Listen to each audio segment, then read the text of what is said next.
당뇨를 처음 진단받았을 때 나는 어떻게 일상생활을 변화시켜야 할지 막막했다. 병원에서 배운 것은 개념적인 부분이었고 실제 생활에서 어떻게 적용해야 하는지 감이 오지 않았다. 무엇보다도 식단을 어떻게 구성해야 할지 가장 큰 고민이었다. 그런 고민을 안고 전문가의 조언을 듣기 위해 영양상담센터를 찾았다. 그곳에서 김영희 영양사를 만났다. 김영희 영양사는 당뇨병 관리를 위한 식단 구성을 전문으로 하는 분이었다. 그녀는 내가 앉자마자 친근한 미소로 나를 맞이해 주었다. 당뇨는 관리하기가 쉽지 않죠. 하지만 우리가 함께 노력하면 건강한 삶을 충분히 살 수 있습니다.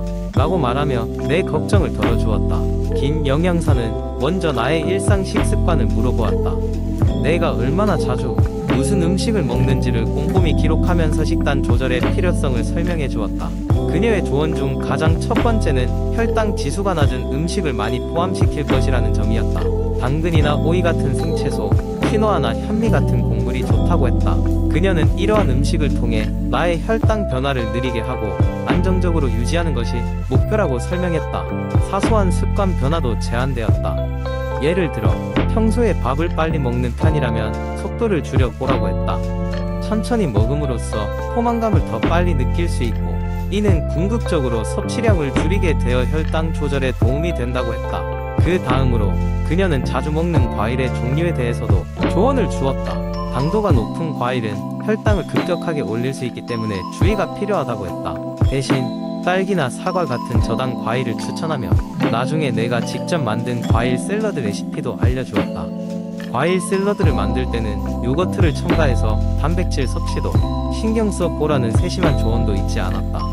그리고 주기적으로 간식을 섭취하는 경우 김 영양사는 견과류나 치즈 스틱 같은 단백질이 많은 간식을 추천했다.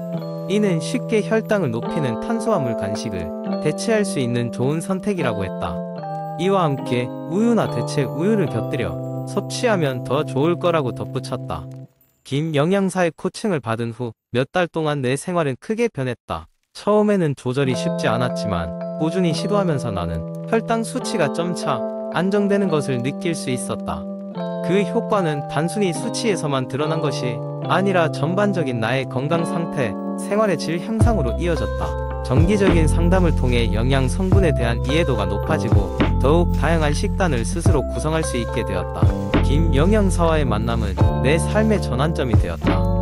혼자서는 막막했던 식단 조절이 그녀의 전문가적인 조언을 통해 해결의 실마리를 찾을 수 있었던 것이다.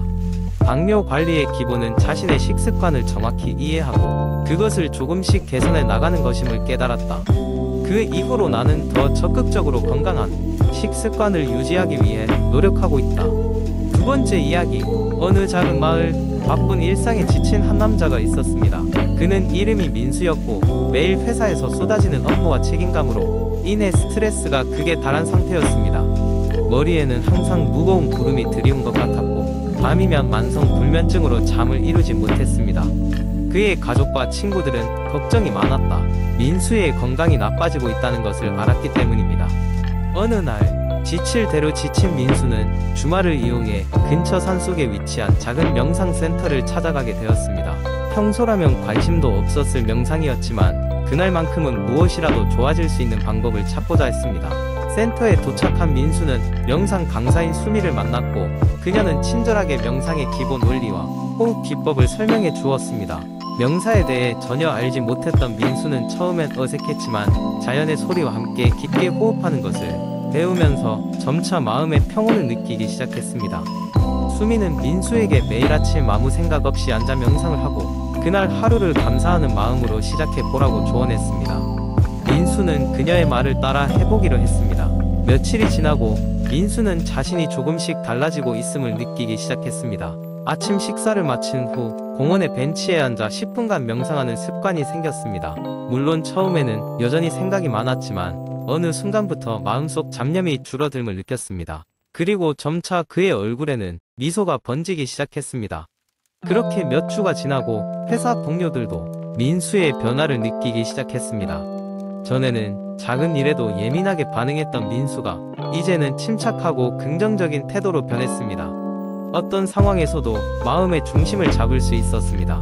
명상이 가져다준 내면의 평화가 스스로도 놀라울 정도였습니다. 결국 그는 가족과 친구들에게도 명상의 중요성을 전하기 시작했습니다. 특히 스트레스가 많은 친구인 지수에게 명상을 추천했고, 그녀 역시 민수가 느꼈던 변화를 경험하게 되었습니다. 그들은 종종 주말에 함께 명상센터를 방문하며 마음의 휴식을 만끽했습니다. 민수는 이제 명상을 단순한 스트레스 관리 도구로 넘어 그것을 자신의 삶의 필수적인 부분으로 삼았습니다. 매일 명상을 통해 하루를 시작하고 마무리하면서 마음의 부드러움과 안정감을 유지하는 법을 배웠습니다. 스트레스가 올 때마다 명상의 힘을 통해 마음의 평정을 찾고 자신의 삶을 더 풍요롭고 행복하게 만드는 방법을 발견한 민수는 자신이 변화하고 성장하는 것을 실감했습니다. 이 사건은 그에게 단순한 스트레스 관리가 아닌 삶의 새로운 시작이었습니다. 명상은 민수의 육체적, 정신적 건강을 유지하는 데 핵심적인 역할을 하였고, 그는 이 방법을 더 많은 사람들에게 전파하고 싶었습니다. 결국 민수는 명상의 길을 계속 걸어가며 다른 이들에게도 긍정적인 영향을 주고자 했습니다. 그의 이야기는 많은 사람들에게 영감을 주었고, 모두가 내면의 평화를 찾을 수 있다는 희망을 주었습니다. 세 번째 이야기. 옛날 옛적 작은 마을의 건강의 숲이라는 곳이 있었다. 이 숲의 중심에는 사람들의 면역력을 높여주는 비법이 숨겨져 있다고 전해졌다. 많은 이들이 이 비법을 찾아 숲을 방문했지만 숲은 그들에게 간단한 팬케이크 조리법 하나 주지 않고 그냥 돌려보냈다. 그러던 어느 날 건강에 관심이 많은 소년 지훈이가 이 소문을 듣게 되었다. 지훈이는 어릴 적부터 잔병치레가 많아 면역력을 키우는데 관심이 많았다. 그는 결국 건강의 숲에서 비법을 발견하고자 모험을 떠나기로 결심했다. 숲에 도착한 지훈이는 할아버지 같은 나무 한 그루를 만나게 되었다. 이 나무는 지훈이 숲을 무사히 넘으려면 10가지를 알아야만 한다고 했다. 나무는 하나씩 설명해 주기 시작했다. 첫 번째 방법은 균형 잡힌 식단이었다. 무엇을 먹느냐가 곧 너의 몸을 결정짓는다 하고 할아버지 나무는 말했다. 치즈, 햄버거나 피자를 줄이고 채소, 과일, 견과류를 더 많이 섭취하라고 조언했다. 두 번째는 규칙적인 운동이었다. 이제부터는 하루에 최소 30분씩 걸러보거라. 나무는 덧붙였다. 나무는 몸을 움직여 심장 박동을 높여주며 면역세포가 더욱 활발해진다고 설명했다. 세 번째는 수면의 중요성이었다. 너의 몸은 쉬어야 다시 싸울 힘이 생긴다. 나무는 충분한 수면을 통해 면역세포가 회복되며 성장한다고 말했다. 네 번째는 스트레스 관리였다.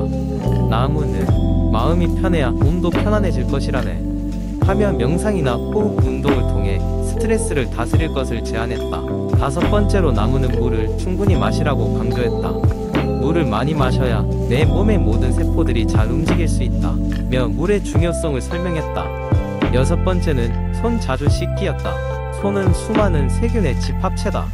나무는 이를 통해 질병을 예방할 수 있다고 덧붙였다. 일곱 번째는 알코올과 담배를 줄이는 것이었다. 그것들은 내 몸의 적이다. 나무의 말에 따르면 이러한 것들은 면역력을 약하게 만들기 때문이었다. 여덟 번째는 규칙적인 건강검진을 받는 것이었다. 작은 질병이라도 잘 살펴야 한다. 나무는 주기적으로 건강 상태를 점검하여 예방 조치를 취할 수 있다고 설명했다. 아홉 번째는 긍정적인 사고 방식이었다. 나무는 모든 건 너의 마음가짐에 달려있다 하며 긍정적인 생각이 스트레스를 줄이고 면역력을 높인다고 강조했다. 마지막 열 번째는 사회적 관계를 유지하는 것이었다. 좋은 사람들과 함께하면 더 강해질 수 있다.